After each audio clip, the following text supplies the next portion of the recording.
नमस्कार मंडळी, आजच्या लग्नानंतर होईलच प्रेम या भागात आपल्याला बघायला मिळतं की वसू आत्याचा जो भांडा आहे ते फुटलेला आहे आणि तिच्या विरुद्ध खूप सारे पुरावे नंदिनीला मिळालेले आहेत.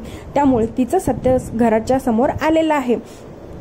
यावरून सगळ्यांची चिडचिड झालेली असते. काव्या तर वसू आत्याचा गळा पकडते, पण तिला नंदिनी थांबवते. नंदिनी म्हणते, हे असलं काही तू करू नको. मानिनी वसू आत्याच्या कानाखाली वाजवते आणि म्हणते, वसू ताई तुम्हाला लाज नाही, तुम्ही असं करता, आणि जर केलंच आहे तर कबूल करा तुम्ही असं केलं.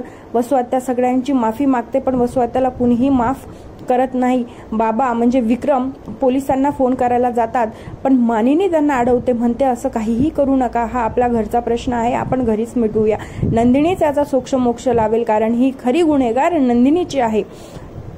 नंदिनी वसू आत्या नंदिनीला माफी मागतात, पण नंदिनी म्हणते, मी तुम्हाला कधीही माफ करू शकत नाही, कारण तुम्ही असं कृत्य केले जे माफीच्या लायकीचं सुद्धा नाही आहे. मग नंदिनी सर्व जण ठरवतात की जे काही शिक्षा असेल ती वसू आत्या नंदिनीला द्यावी म्हणून. मग नंदिनी काय करतं, नंदिनी म्हणते वसू आत्याला, मी तुम्हाला माफ तर नाही करणार, पण तुमची एकच शिक्षा आहे की तुम्ही माझ्यासमोर या घरात खाली मान करून राहायचं, तुम्ही मान वरून वर करून सुद्धा राहायचं नाही, अशी वसुंधराला शिक्षा मिळते. असा धमाकेदार एपिसोड आजचा होता आणि तुम्हाला मी सर्व एक्सप्लेन केलेलं आहे की कशा पद्धतीने नंदिनीने वसू आत्याचा भांडाफोड केलेला आहे आणि तिला सबक शिकवलेला आहे. पुढच्या भागात काय होतंय ते मी तुम्हाला लगेच अपडेट करेल. धन्यवाद.